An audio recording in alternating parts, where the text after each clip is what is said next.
Freelancers, small business owners, consultants, and solopreneurs. Some people are just drawn to working for themselves. I'm Owen Roth. In this show, I have conversations with self-employed folks about their career journeys. Welcome to the Bossless Path podcast. And here we go. Today on the episode, I've got my good friend and local independent record store owner, Josh Lucas. Josh, welcome to the show. Thanks for having me, Owen. Thanks for being here. So you and me have been friends for a couple years, so I know a little bit about your current day situation work-wise. So why don't we start there? You own a record store. Could you tell us more about that? Yeah. So today I have a brick and mortar location. I also sell online. The shop is open 7 days a week, 11 to 6. And I have one employee that I'm very grateful to have. He does a lot of hard work. And every day is something new. We always have different collections coming in. We have different customers looking for very specific records coming in. Do you just sell used? Do you sell new? What's your inventory like? Yeah, so we sell predominantly used records. We do buy the occasional new record. I'm hoping to eventually get to the point where we can offer more new records in stock. It's just that the price of those is unfortunately really expensive to keep up with. So sure. But I'm hoping we're moving pretty quickly to get to the point where hopefully by the next year or two we'll be able to stock a lot more new records. Currently, I'm stocking when it comes to newer records, it's usually from boutique-y labels. As far as I have a label up in Washington. It's called Light in the Attic.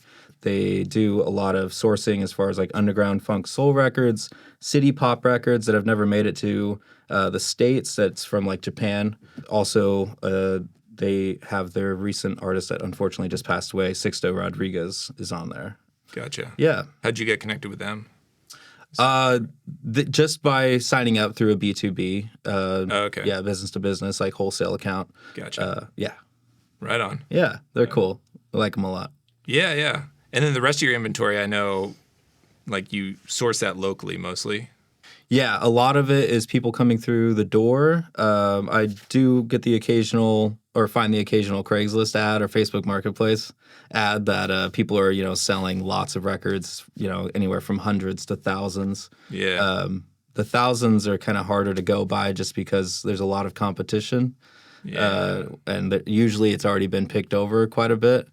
But yeah, just people coming in through the door. I mean, just people coming in and being like, hey, I have, 500 records or 1,000 records, and I'll drive out to their location, to their house, and spend a couple hours with them, getting to know what's in their collection. And that's honestly my favorite part of the job. Yeah. It's going out and hunting. Yeah. Yeah. But then also, not everybody's going to be nice to talk to when you're at the house. Yeah. But most people are, and that's a very satisfying part of it as well, is understanding what led to certain albums being in their collections. They went to a Grateful Dead concert, in '69 in San Francisco, or their ex-boyfriend gave them this record, or it's interesting learning those stories. A lot of tie-ins with people's lives that are tied to albums. Yeah, music is very important to people. Yeah, for sure. Yeah. And especially with something that's actually tangible, like a record, versus just the MP3 era that you and me grew up with, where we're just throwing around digital files, and it's the music's still important, but it's not quite the same. You don't have that connection like you're talking about.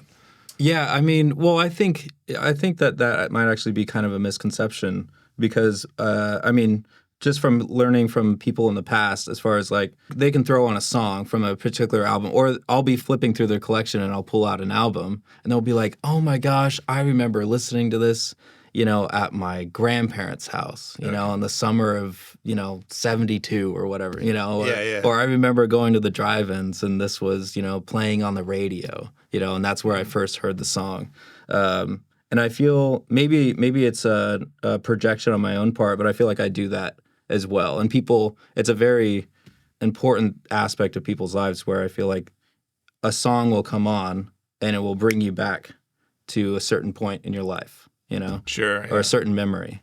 So that's a big part of it for me. Yeah, for sure. I guess I'm speaking more from my own point of view, because I'm Like, I don't know, you all. Well, yeah, I mean, I'm projecting. I'm the record store owner. Yeah. I'm sitting here and just like, yeah, I really like that. I grew up in like the digital age where I can like, rip CDs back in the day. Feels weird to say back in the day. I was only doing that a few years ago until I It was jumped like on 20 years ago. Well, yeah, but like, it was only like a couple years ago that I actually like stopped listening to my own like collections that were on my phone or computer, and I like actually jumped on the Spotify thing full time, and now I don't even like listen to music that I had on CD once. Yeah. Or maybe didn't. Right. Yeah. But yeah, and now it's just Spotify, and it's just like, it's crazy. It's just like, it's there. Yeah. Whenever I want, whatever I want, which is really cool. But also I feel like I'm like got a little bit of disassociation with like artists, because sometimes I won't even remember an artist that I've heard. Like I don't remember the name of a track or the artist themselves. Whereas like with a record, you kind of have to, because you're like, you got it and you physically have to get it going. Yeah. It was very purposeful for you to buy that record. Yeah. Yeah. Yeah. Yeah. There's no discovery lists or anything. Yeah. Well, I mean, the discovery list is going to a local record store and asking what the owner's listening to. Right. Yeah. Sure. Yeah. I mean, that's what's kind of fun about the job too, is I'll have a particular record on, and it's playing through the shop, but then people come in and they're like, "What is this?" Yeah. And I'm like, "Oh, this is the Supreme Jubilees or something." Yeah. And they're like, "I've never heard of that. Do you have this?" And then I'm like, "Yeah, I do. It's right here." And then they're off onto discovering that album, and then maybe leads them down a path towards something else. And Spotify, Apple Music, what have you, is a very great tool for that as well. Sure. The record store, somebody coming into me and hearing that record could then go home and then find 5 other artists that they like that they never even thought of listening to, based off of that single experience. It brings in like that social element that like just the digital stuff doesn't quite have. It can have it because you can still share stuff, but it's not the same as like being in the shop and just hearing it, and then you like see, and like you got album art too, and like an old rare record, which you've kind of introduced me to, like of just like how like some records are just more valuable. Yeah, there's a lot of valuable records out there. Yeah, I know. Sometimes when you tell me the prices of some of the stuff that you like sell, I'm just like, that's nuts. Yeah, I mean, the biggest offender to me recently has been Joni Mitchell's Blue album. I used to be able to find it for like $3 at Goodwill, because everybody had that record. It was basically like a Fleetwood Mac Rumors, it was like a integral part of people's collections. And then now I used to sell for like $8, maybe $10. Yeah. And now I don't know what the current prices are, but recently they were like $40 or $50 for an original pressing. That's a hike. Yeah, it's a little bit of a hike. And but also I think it's gone up a lot because Joni Mitchell, along with other artists, have been taking their music off of Spotify. So you can't find her entire catalog on there, and people really want to listen to that record. I'm curious how like the valuation of like the record price, how do you determine that, or how's the market determine that? Basically, this site called Discogs, for better or for worse, because it's a great tool, but it can also misrepresent prices as well. I don't want to be slandering Discogs. I love Discogs. Discogs is great. For the record, I love Discogs. I'm on there all the time. Well, that's your digital front, isn't it? That's my digital front. Yeah. So on there, it's a music cataloging site as well as discovery tool, but then also there's a marketplace within there. And then so the marketplace on a certain release will show the lowest, the median, and the highest that it sold for, and then it will have a date of when the last one sold. It's a whole tool. And then, Sure. Yeah. Sort of. It sounds like sort of similar to eBay in a way, maybe not auction based, but like pretty much, yeah. As far as user to user. Yeah, because just like eBay, there's a lot of people asking a lot of money for certain things, but then once you get into the sold history of the record or a particular release, then it shows a graph of when it sold, how much it sold, what condition it was in. So the biggest factor is supply and demand, and then condition. Condition's everything. Yeah. It can make a $500 record worth $5, you Yeah. know, if it's in really, really poor shape. That's honestly the record Bible of today, you know, Gotcha. and it's not just records. There's CDs, there's cassette tapes, there's 8-tracks on there. Yeah. And it's become the industry standard to use that as a form of pricing just because it's a real time, you know, price chart. Yeah. Huh. It's crazy that like all these like old mediums have just like resurfaced. Maybe I just didn't pay attention to them and they've always been there and they just never got buried. But If you talk to the true record heads and the record store owners, it never really went away. oh, okay. There was a lull for sure, like in the mid 90s, early aughts. And then as soon as it hit around like 2008, it started climbing again. So there's probably about like a 10-year, 15-year gap Okay. of people not really, you know, the mass, you know, public appeal to buying records. Right. But I think as soon as you started transitioning into a primarily digital era, then there was that need and that gap of wanting to fulfill something physical. Yeah. Yeah. Yeah. Yeah. Hopefully that's where this whole AI generated art thing is going to have a similar arc where it's like all these artists, photographers like me and painters, what have you, who are maybe going to lose out on business in the next 10 years as AI generated art comes. And then like, I think there'll be a resurgence like after some time where people want like human created art after like a period of Yeah. where it disappeared. Well, I mean, as far as right now, I don't think that AI is capable of like human emotion and experience. It's only mimicking. Right? Sure, So yeah, it's yeah. like, I mean, there's, for instance, there's been AI music artists that have been coming out, I've heard of that. and yeah. like major labels buying out AI algorithms to like this. I don't know too much about it, but Yeah. I've seen in passing and heard about it that, you know, they have AI artists out there for music production as well. But no, I don't know. That will be an interesting future. Yeah. I don't know. Just when you were saying that about like the mediums and like, you know, 8-track and Yeah. tapes, which I mean, 8-tracks before I'm in my mid 30s and I've never seen an 8-track until really I met you and saw them in your shop. I've never actually physically seen an 8-track. I couldn't even identify what it looked like. Yeah. So yeah, that's all I was getting at is like the fact that like these mediums that have like I thought were dead, like have seemed to resurface some popularity. I think partly because like what I think I'm hearing from you is like people are just like returning to these things that they've like missed essentially. Yeah. And even cassette tapes as well. Right. Yeah. I'm just saying 8-track because that's the one I don't know. Cassettes I do know. I had those as a kid for sure. Yeah. No, I'm seeing honestly a lot the trend recently for younger people, and it might just be because of, you know, tighter budget, lack of funds when you're in high school, middle school age, but a lot of younger people are buying CDs right now. So I'm noticing that there might be a CD revival in the next maybe like 5 to 10 years, because CD production was completely cut out, or at least for the most part, in the major labels. They're still kind of making them, but not really. They're not pumping them out as much as they used to, obviously. Yeah.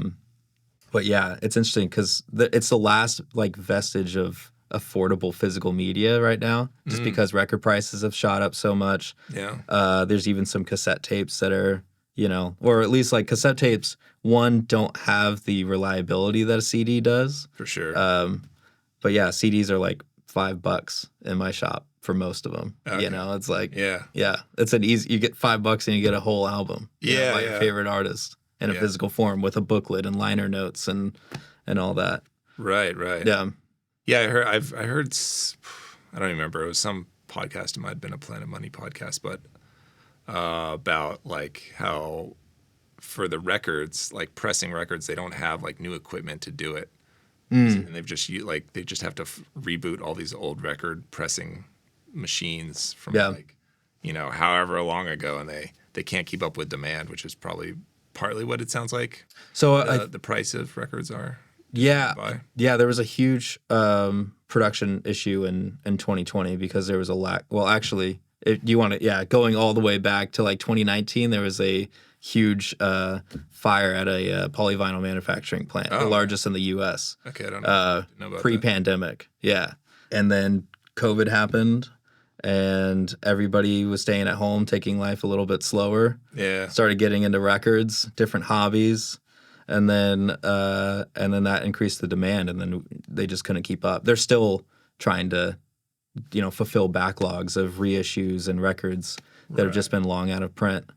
Yeah, that all ties into be nice to have a little brick and mortar shop in 2023. Yeah. Yeah. I mean, a little bit. I mean, it does suck that, some records that were, 20-something dollars, retail a few years ago are now, I'm forced to buy them used from people that are obviously, respectfully wanting a decent amount for the record. Their value. Yeah, their value, yeah, which I always pay fair prices.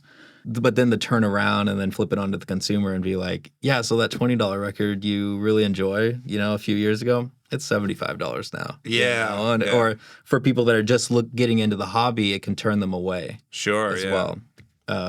But thankfully, we offer a lot of, $5 CDs and stuff like that and cassettes. Yeah.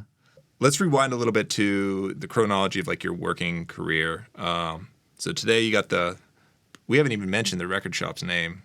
Oh, geez. Do you remember it? Oh, it's You can phone a friend. You know what? Could I call somebody? Yeah, we have a phone a friend feature. Yeah. No, it's PreAtomic Records. PreAtomic Records in Corvallis, Oregon. Yeah. Yep. You're in PreAtomic Records is what you got now. But let's rewind and maybe just walk us through, maybe briefly, if you can, in the steps, what jobs you had and how you got to where you are today. Yeah. My first job was basket fetcher. Whatever, going out in the parking lot, grabbing all the carts. Yeah. And 100-degree, 90% humidity in Texas. Taught me a lot of character. Man, yeah, it sounds pretty brutal. It's about 90 odd degrees in this room right now, which is why I'm sweating. Yeah. It's about 100. It's about that temperature outside here, and this is in no AC room. So it sounds pretty brutal to be out there doing that. Yeah, it was not fun. And then on top of that, it was just, horrible management. Because of the turnover of my high school was maybe a couple blocks from this place. Okay, so it's a grocery store that serves a high school mainly. Mainly, yeah, and it's predominantly suburbs. So it's people who go to the high school or surrounding high schools, that's often their first job is working cashier or parking lot cart fetcher. Yeah, you're painting a pretty clear picture. Yeah. Yeah, and I remember working for $7.25 an hour, and I hated it.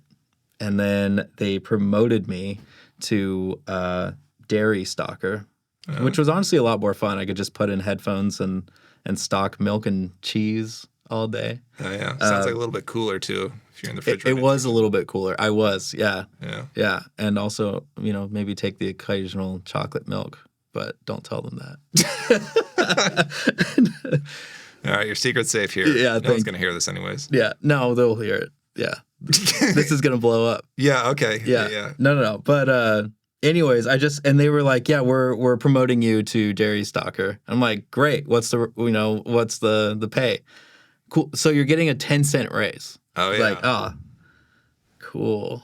And then anyways, I just remember working for that company and realizing that there were people that had been working there since the store had opened, which it was a relatively newer store. So they had opened 2009. They had worked there for 4 or 5 years. And they were manager level, and they were getting paid $9.25 an hour. A lot of 10 cents raises just to barely make a living wage. Yeah. Well, probably not even, yeah. No. And then and it just wasn't working, and obviously I wasn't like I was planning on this to be my career. It was just a high school job. I maybe had it for 6 months. Yeah. But your first taste of the work. Yeah, the work life. Yeah. And then ended up moving out here, ended up getting a job over at a coffee shop that will remain nameless. Local coffee shop in Corvallis, Oregon. Okay. Yeah. Yep. And their setup and management for being a small town coffee shop was very corporate. And I think my biggest thing working for other people is like I just don't like the most structures of businesses. It's very impersonal, and it feels like instead of helping out or like respecting your employees who you have basically trusted to run your company and who are making your money day in and day out for you, we're getting, completely just disrespected all the time. Anyways, so I worked there for 4 years. All right, it's a little bit of a layover. I put up with it. The biggest thing was that minimum wage here during that time was like $10 or something. So it was a huge pay increase just from going the grocery store here. So I was willing to put up with it. And then by the end of it, it was like $13.75 or whatever the minimum wage, is currently. But I think just seeing how like beat down the average worker can be in a setting like that is just, it's not something that I wanted to do. I didn't want to work, for somebody else anymore. Yeah. So I ended up going to another coffee shop and working for other people. Did you really? Yeah. Yeah. I mean, but actually, no, the next coffee shop that I worked at was very, very good. Like the owners were very nice. It wasn't, like corporate-y or anything. It was a family-run business. And I was very grateful to work there. Nice. Nothing but nice things to say about those people. But honestly, it made me sad because I finally felt like I was working for somebody that I respected and was like also being respectful of me and myself and my, also colleagues. A good coworkers. Employer. Yeah, they were good employers. But I had hopes of owning a record store. Oh, at that point. At that point, yeah. Okay. So this was, I left, I think I started getting thoughts about it in July of 2019. Oh, and I also forgot to mention that throughout the 4 years that I worked at the coffee shop, around like the third year, I was selling records out at farmers market. So there was like, I totally forgot to mention that. Minor detail. Started selling online at the beginning of end of 2017, going to 2018. Sold records at farmers market from April to November of that season. And then meanwhile, working 35, 40 hours at a coffee shop. So I was working 7 days a week, basically, for like a year for the most part. Wow. Okay. Yeah. And then what was it like then? Were you like an official established business? Like I had filed, at some point. I think like the first year of doing online sales and farmers market, I was like, I'm just going to see how this goes. Yeah. Paid my taxes and everything for that. But then I think, honestly, I can't remember. I think it was either 2018 or 2019 was when I actually filed for like, here's my name, doing business as. Those early phases, especially when you're doing it like that and you're kind of just like sort of dabbling, not sure if you want to commit. Like, it's always tricky with like am I a business? Do I file? Because it's like I'm taking a hobby and turning it into, I'm like, I'm able to make a few extra bucks on the side, and then. I can strongly relate with photography and video just being a hobby that you're like, I could make money at, but is it a business? So, right. Yeah. There's very much that limbo where it's, you're not sure what to call yourself. Yeah. It's not the same as like, I'm going to start an accounting firm because I like doing my accounting for fun and I might as well make a little bit of money. Yeah. Right. Yeah. The hobby turned business is a little bit more gray. Yeah. Yeah. Because it's like, I'm just buying records. Mm-hmm. And then I'm getting rid of the records that I don't want anymore. Like, that's how it felt. It didn't feel like I was buying records to resell records to make money. It was just like, I'm just going to like purge some of the records out of my collection. And then I realized, hey, this is actually kind of fun. This is cool. Yeah. Because I was already going to thrift stores and such. and finding back when you could go to thrift stores and find records. You can't really do that anymore. Why? Just too many people. Too much competition. Okay. Way too much competition. Occasionally I'll still find some, but there's a lot of people out there buying and reselling records now.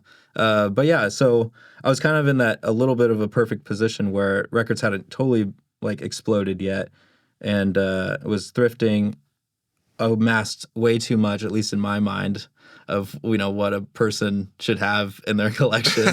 And what are we talking like? I mean, it was over 1,000. Yeah, probably over 1,000. Okay.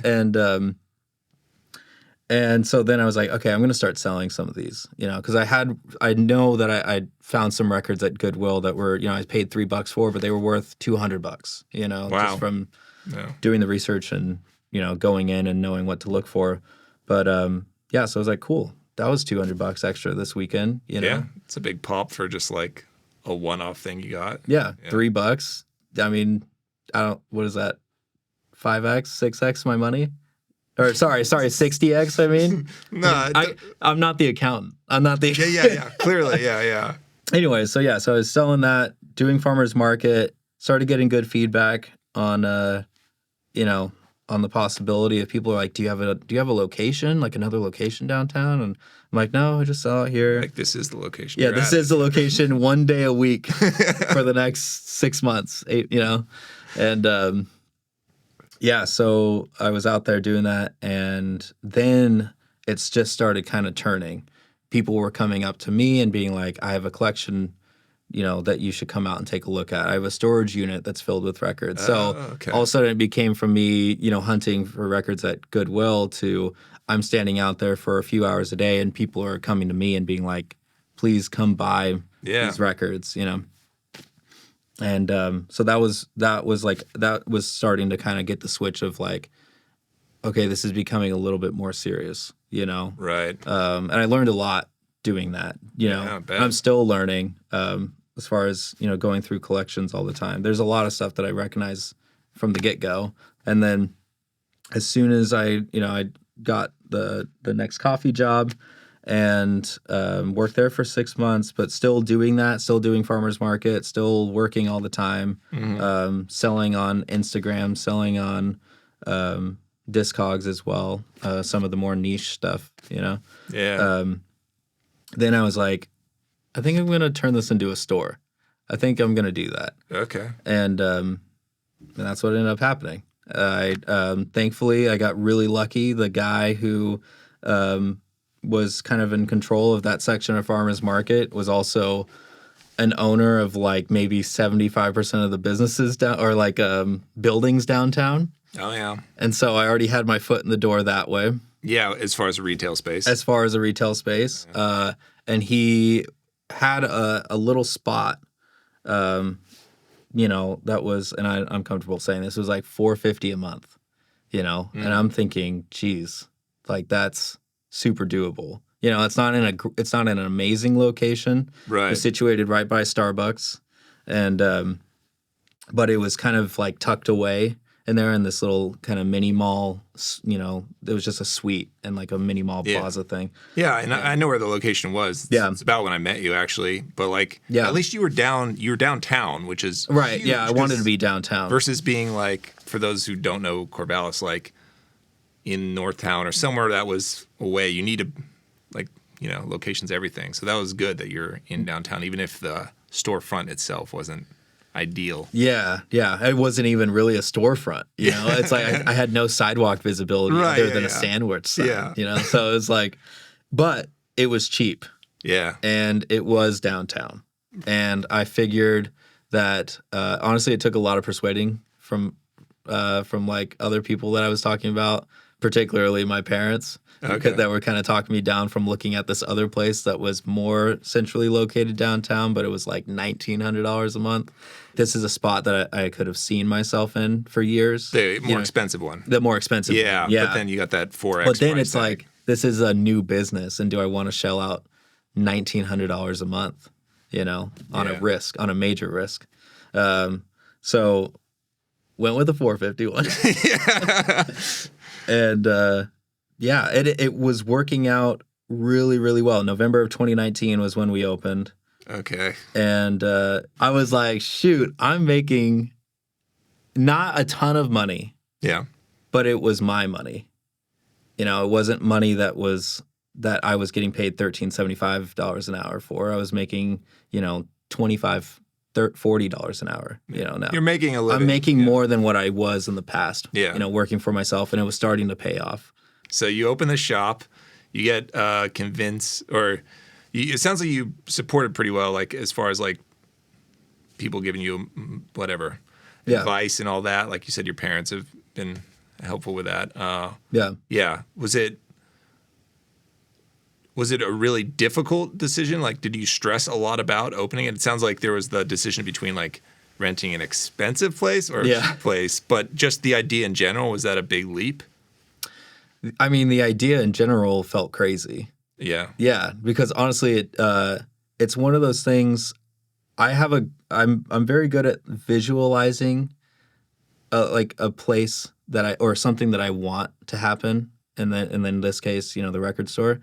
But the actualization of it always feels a little like hard to reach. Yeah. You know, and that can be said for most things. Sure. You know, for anything that you're trying to shoot for. But yeah, building up to it was a stretch. I mean, it was a lot of money to save up. I had to really start crunching the numbers on like, you know, this is something that I can't afford. This is something that I can't afford because for me, I love interior decorating. So it's like I want it to be exactly how I want it to be in the shop. And there are some things that are like completely unnecessary that I had to like just, you know, hear from other people like, don't do that. Yeah. Don't do that. That's not necessary. Yeah.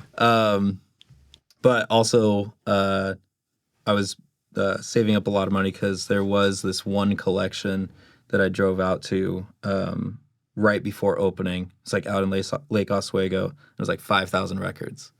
And it's a big collection. Yeah, thankfully I was able to get a really good deal on it. But and that helped fulfill the inventory for the store. That's pretty cool. And then this, drum roll, yeah. Little pandemic. Yeah. What happened then? That was an interesting moment in everybody's lives. Sure.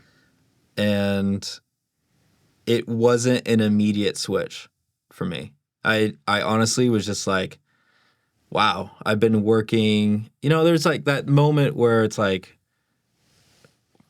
what was I doing? What am I doing? You know, like the questioning moment. The questioning where it's like, is this going to be one? We're hitting a pandemic. We're also going to end up hitting somewhat of a recession at some point, and people are going to be a lot tighter with their money. This is before, you know, all the PPP and all that, right? Injections. So I'm thinking nobody's making money and nobody's going to want to buy records. Yeah, they want toilet paper. So much toilet paper. Yeah. They want toilet paper, they want food, they want water, they want to keep their roof over their head. And maybe some subscriptions, Netflix, what have you. Yeah, exactly. To be entertained at home, Yeah. And that didn't include, you know, $35 records, you know, or $200 turntables to bring back to their house. Right. So honestly, I just kicked it at home for a little bit. I was like, you know, I had a little bit of a nest egg, so I was just like, I'm just gonna see what happens, float it out.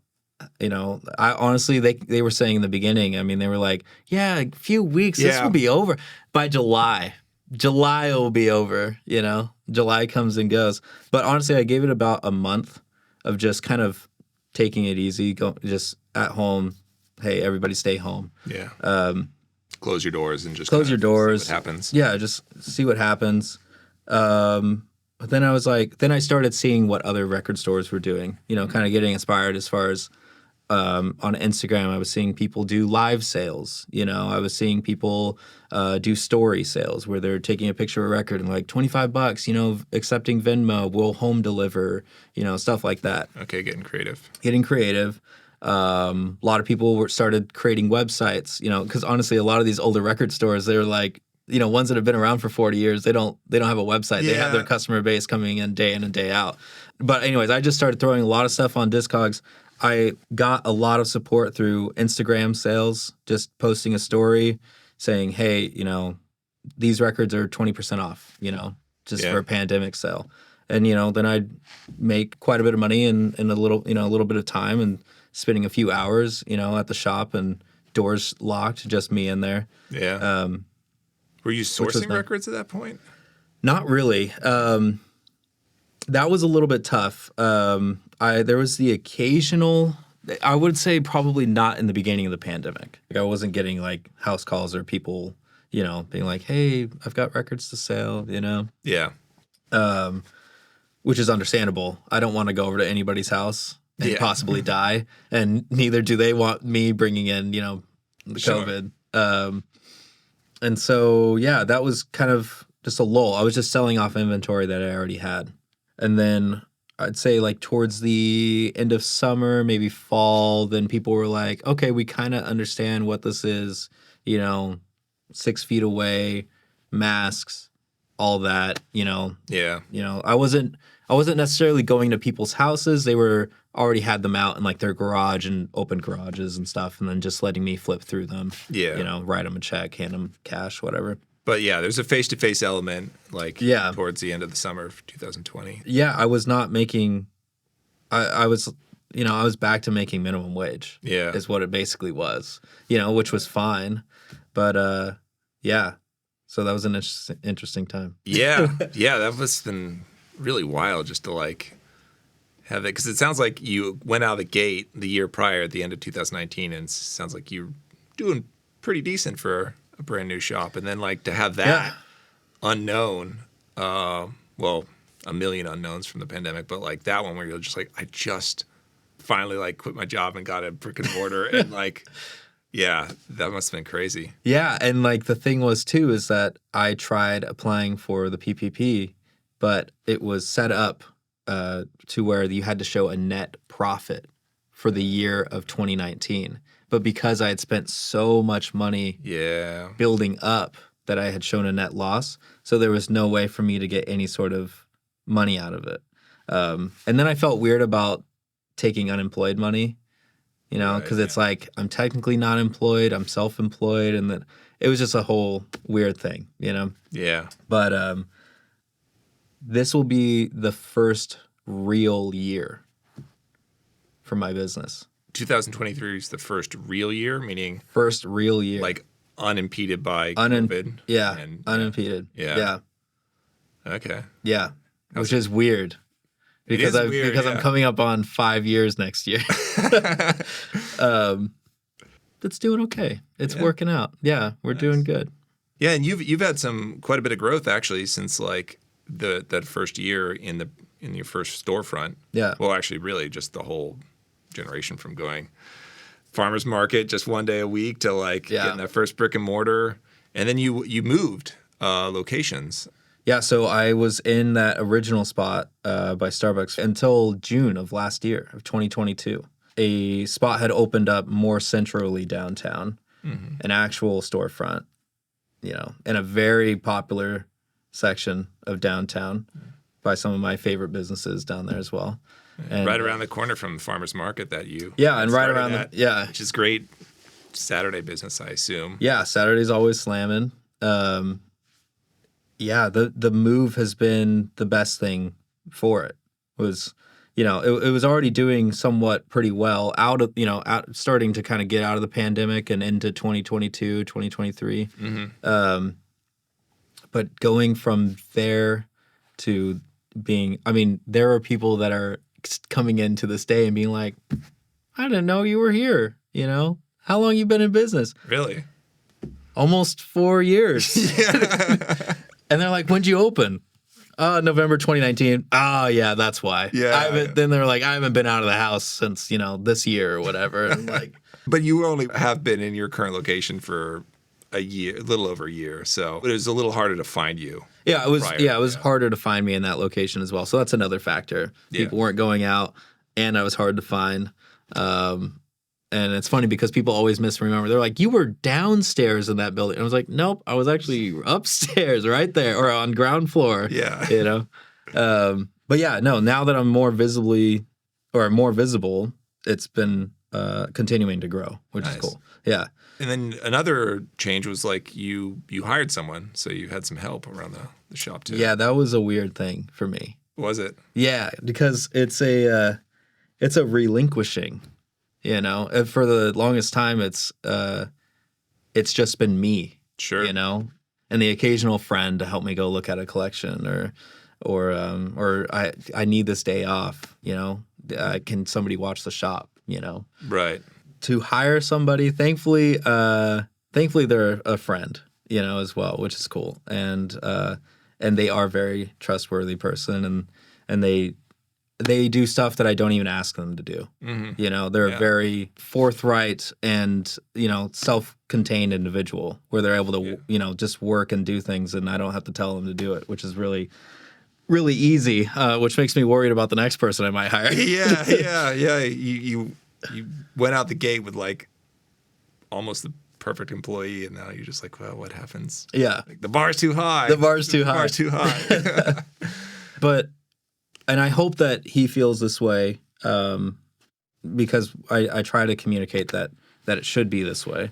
I mean, just learning from the past experiences that I've had working under people. Yeah. I never want to reiterate that, you know? Sure. I want to be respected, sure, because, you know, at the end of the day, it is my business. But at the same time, I never want to, one, pay somebody too little for what they think that they're worth, and two, feel like I'm wasting their time. You know, we have those discussions every now and then, and I hope that he feels good about working for me. It seems like he does. We're always having a good time. Yeah, it seems like it whenever I go in there. Yeah. Yeah. Was that as big of like, whoa, what is this moment when you decided to hire someone compared to when you decided to go into a brick and mortar shop? Like, were they comparable as far as like landmarks or? You know what? I've never thought about it that way. But yeah, I mean, it's like, it's definitely, it's a transitional moment. They both seem like big steps. Yeah. To one, figure out the payroll, you know, just to see if you can even afford to have somebody, you know, in there. And then two, to be able to walk away from the shop and leave somebody in there, you know, and trust it in their hands, which is definitely weird. But he's learned a lot so fast, and even does some of the buying, you know, not necessarily large collections. I like to still do that. Sure. Yeah. But yeah, no, totally. It was an interesting step. And yeah, I don't really know how to describe it. It's kind of weird. Yeah. Sure. Yeah, other than just relinquishing. Well, that sounds fairly positive. It was, but it's like, it's scary. Sure. But then once it gets kicked in, I'm realizing having them there is worth it, you know, and like I'm able to do other things, or you know what, I'm even able to have a little bit more free time, you know, for certain aspects of my life. Whereas before I was working every day, you know, and even when I did originally have days where we were closed, I was still going out and looking at collections. You know, to me, which isn't really working, but you know, the body, it's working. You know, it's like, so now that I'm actually able to have somebody there and actually have days off, it's a step, and also, you know, a growth as well. And I'm not as stressed out as I used to be now that it's almost kind of, it's becoming a little bit autopilot, which is nice. Yeah, that actually leads me to another question. What does your typical week look like, work-wise? I'm generally, honestly, there probably 5 to 6 days a week still. Okay. You guys open every day? We're open every day. Yeah. And whenever he's there, I try to work on online stuff just because he mans the store and you know, talks to people that are coming in. I still get caught by, you know, the occasional regular that, you know, talking to them and stuff. But for the most part, it's usually me whenever he's there, fulfilling online orders. And then once he has his days off, then it's me going back to, you know, being behind the counter, talking to customers, helping them out, trying to find stuff, talking to people about Because now I can just see them from a mile away. As soon as they walk in, I'm like, this person's here to drop off a collection, or this person's here to talk to me about a collection that they're, it's pretty much the same thing that I've been doing for the last 4 years. But now I just have an employee for other days where I can, on those days, work on a little bit more of the back end stuff. Payroll, keeping the books, online stuff. Yeah. And probably... And Instagram, advertising, all that. Yeah. All of that, TikToks. Yeah. I'm assuming also that the longer you've been in business, the more you get efficient with certain things, maybe figure some systems out. I'm sure that helps alleviate a little bit of the stress and workload. Yeah, he's helped with making me more organized as well. Yeah, because I'm the type of person, not necessarily where I live or like my house, but like at work, I'll be like, this record's here. And then I'll leave, and then I'll create in a pile around that record, and then it's organized chaos because I know exactly where it's at. Yeah. But because of having an employee and then leaving the shop for them the next day, he's not going to be, that doesn't work. Yeah. So now I have to be like, this is purposeful. Leave it on the counter for the next day. Here's a stack of records, sticky note, price these out.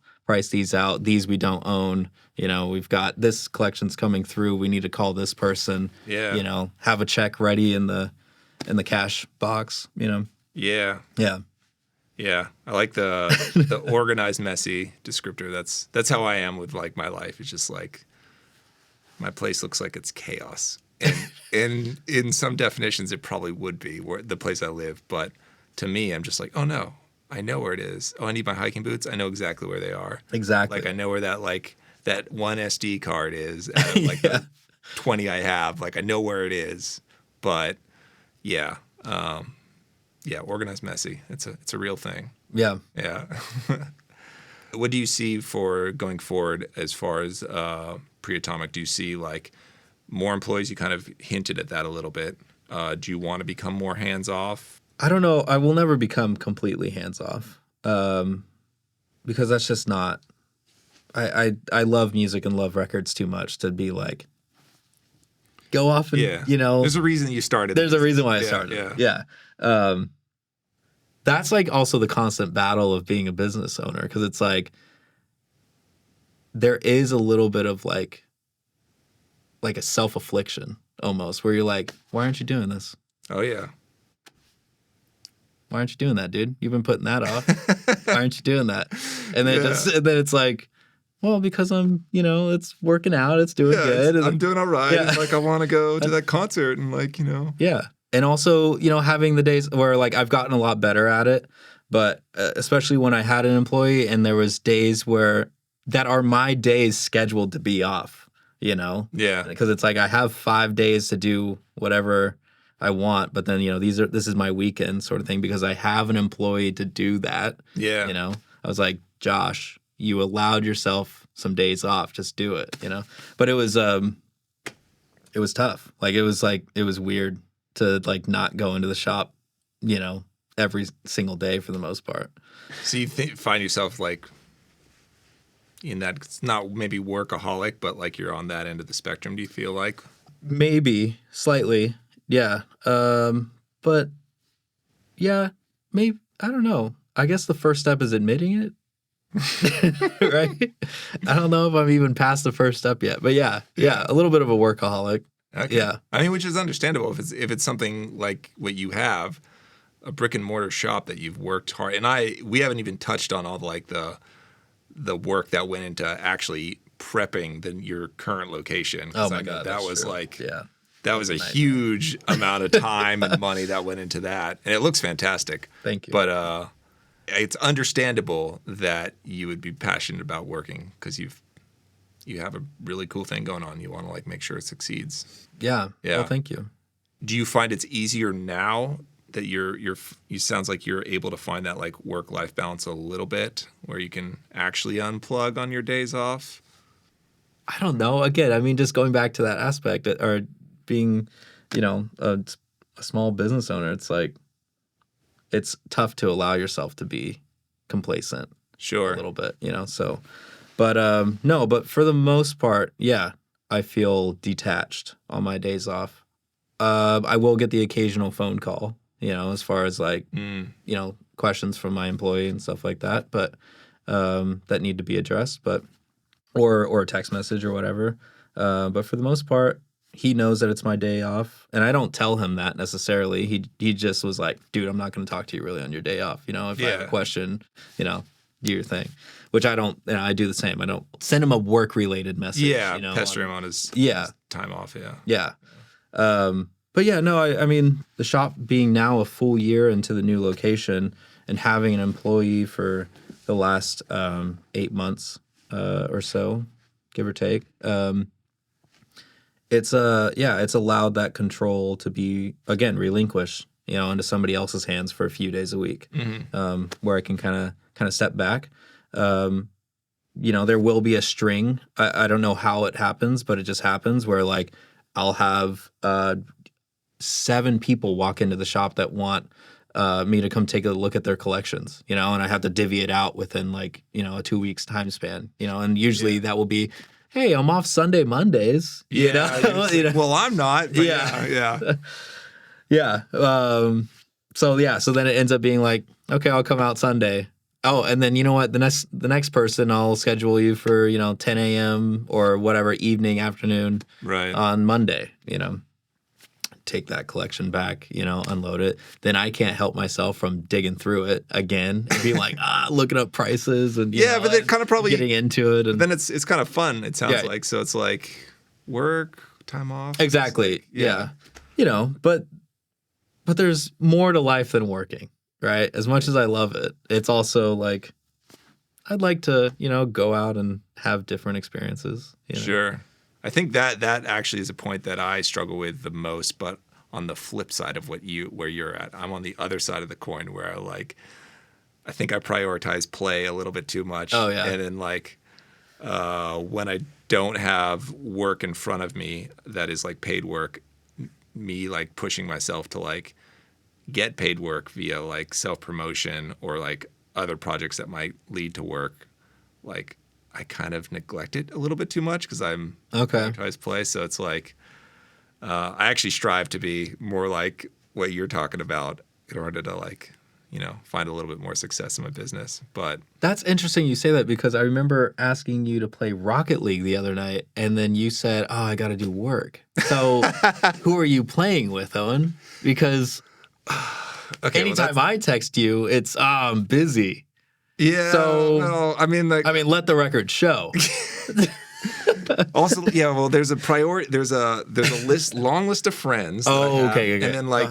And then like they get ranked. Okay. Yeah. So I don't. You probably probably don't have to bring that up. Well, I haven't told you where you rank, but I think you know. The fact that you're bringing it up the way that you are, it makes me know exactly where I land with you. Okay. And it's at the bottom of the list. No, I'll say no more. You're at the top. So, anyways, I think we're done here. Yeah. No, it's actually funny. On that example, when you're like reaching out to me, that's something I'm actually trying to self-improve on that in that area. Yeah. Because that's something so it's been a year and a half since I've had a job, and I've like just been trying to do this full time.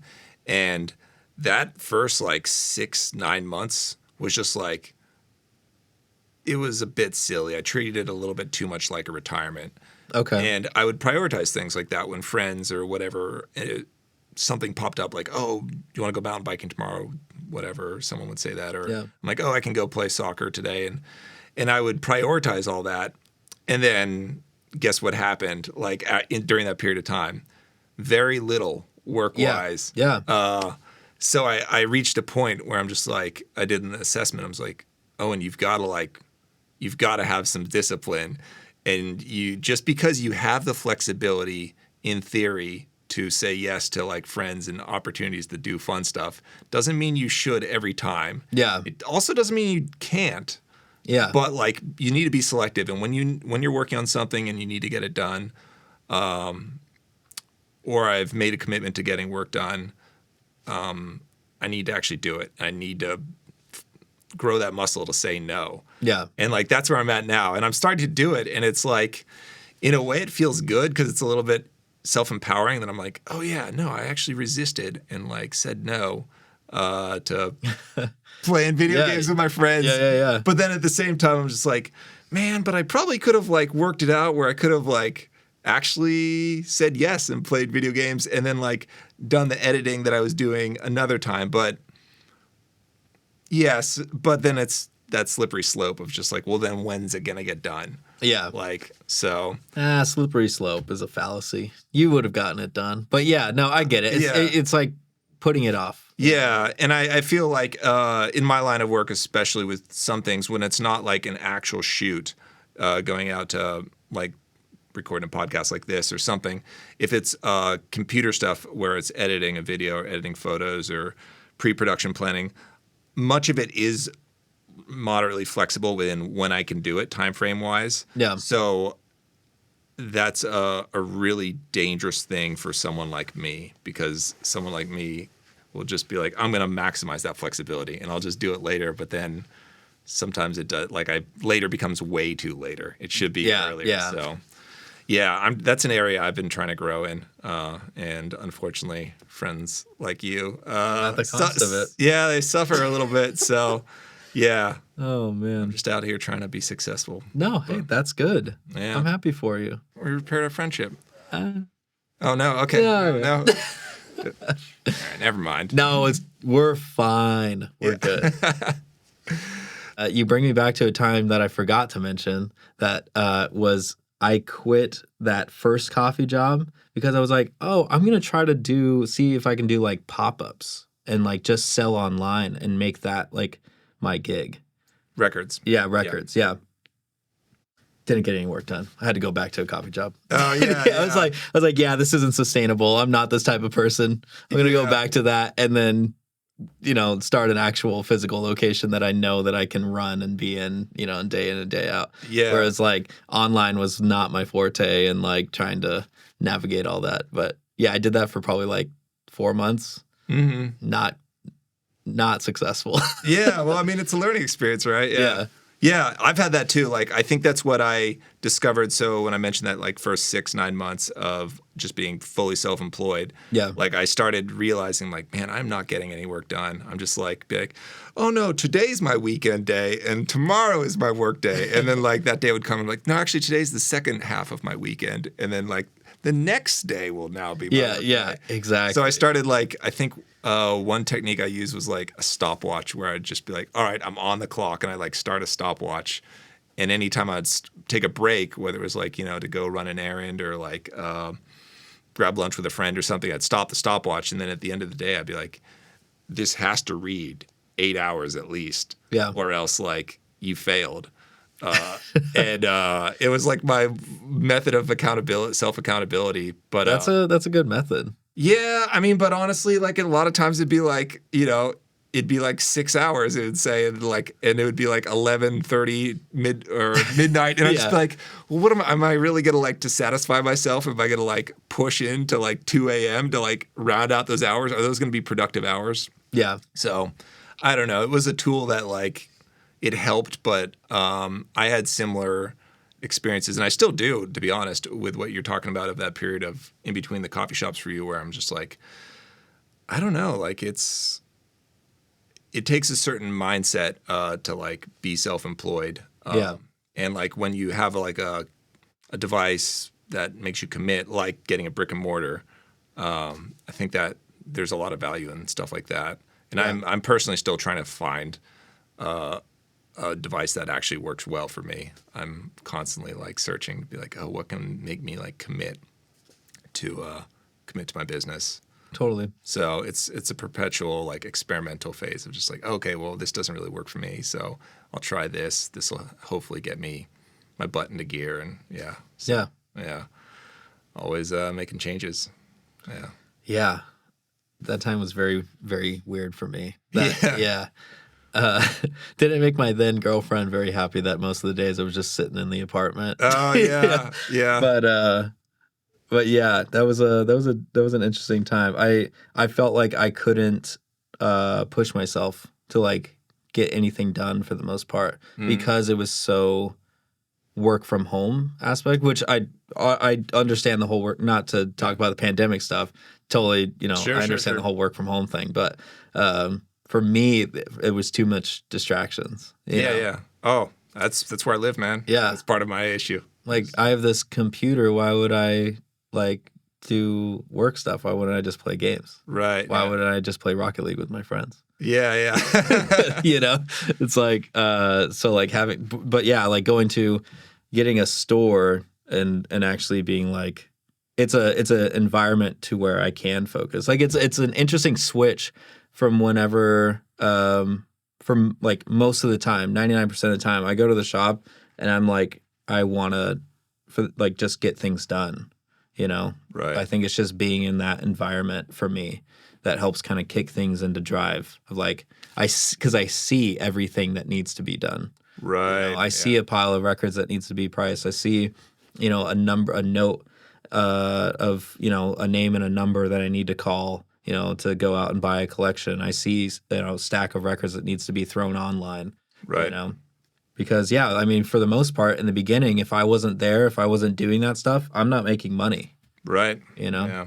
And, but yeah, trying to do that for me, at least, like not having a location like that to go to, I wasn't able to do it. Yeah. Well, I mean, that's part of it. You like learn what works and what doesn't. And yeah. I definitely have that like working out because I don't have an office. I edit and do everything at home outside of going out to shoots. Apart from this podcast setup is a little bit different, but there's dangers if you're not someone who's like hyper disciplined. The ability to be distracted is high. Yeah. Easily distracted. Likewise. Yeah. So what do you see yourself doing in the future? It sounds like the shop going well. You might grow the online element. Do you think this is like your forever thing? Yeah, I've been trying to figure that out myself. Honestly, I don't have a direct plan as of yet. It's interesting that again, it's only been, this is like the first real year of it being actualized. First real year after 4 years. After 4, yeah, coming up on 4 years, and there's been like ideas that I've had as far as possibly even other businesses that I want to start, but I just have to see how much of my time I can give up to something like that. If I do want to get into other ventures, because the record store already takes up a good chunk of my time. Yeah. And it will never be something that I will stop doing.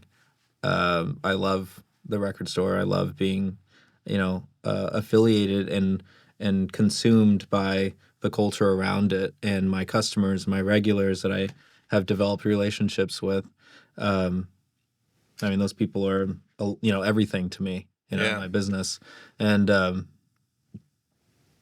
but I mean, in a long, term sense, I don't know yet. I think I need to see this through and then go from there. Because there are some friends and stuff that have their own things that they would like to get into that I would, be interested in being, partners with or something, or helping them develop it. But yeah, we'll see. I'm trying not to make another hobby a business, though. That's like the tricky thing. Yeah. And that's what, like, at least for me, because there's aspects where I'm really into furniture right now, but I'm like, is it just a hyperfixation that I have right now, and is it a hobby, or do I want to turn this into like some sort of like a business, like how I did with records? But it's also like, maybe I shouldn't do that. Maybe I should do something completely different. Yeah. Yeah. Yeah. It's a difficult one if you're turning every hobby you have or Yeah. hobby that develops into a business. Because it's not like it's because there is like a level of resentment that you get with anything. Of course. I feel like. So like turning what I did, hobby into a business with records, then it's like, well, I'm surrounded by records all day. Do I want to go home and, and continue to, which I go home and listen to records, but like it changes your relationship. It changes the relationship for sure. So yeah, it's like, do I want to make things like that in my life where I'm like, this is a hobby, but it's also my business. Right. So yeah. But it seems clear that you don't plan on like working for anyone else. You like the Hope not thing. Yeah. Yeah. Yeah. I mean that's like the business owning class's biggest fear, right? It's like going back and working for somebody else.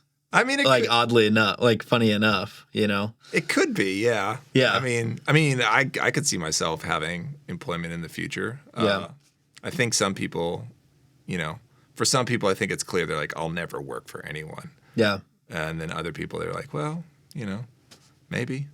Yeah. I mean, yeah, I would like to rephrase that because it's like if I could work for someone, they just have to match like my overall viewpoint of a workplace. And also, if I was going to work for somebody else, it would have to be something that I'm equally as passionate about as what I am in now.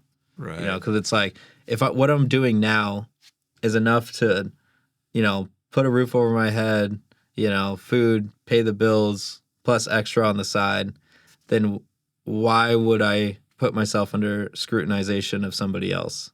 So it's like that job has to be better or equal to the job that I already have.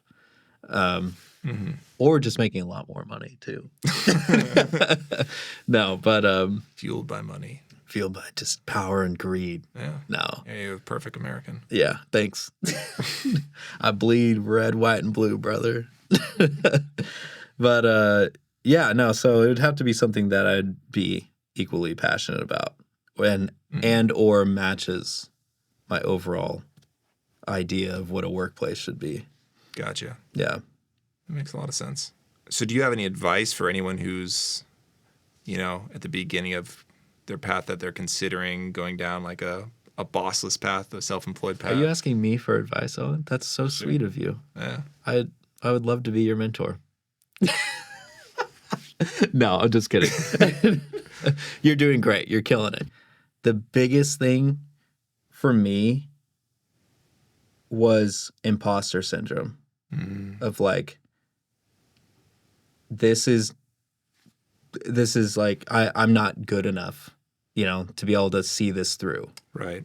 Or, I see other people can do it, but it's because they got A, B, and C, or they were given a lucky break, and I was given lots of lucky breaks, not that I'm like super, super successful or anything, but it's like just from realizing the small position that I am in and realizing there's a lot of privilege that goes along the way, and just kind of being in the right place at the right time.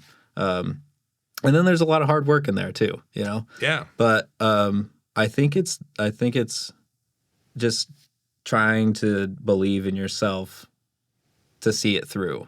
Because that was hard, especially during the pandemic. It was like, that's when it was like full force. This isn't me. Right. I'm not capable of doing this, because most, other people have a team of people or they have collaborators. And it's like, if it's just me, doing this, it's a lot for one person. But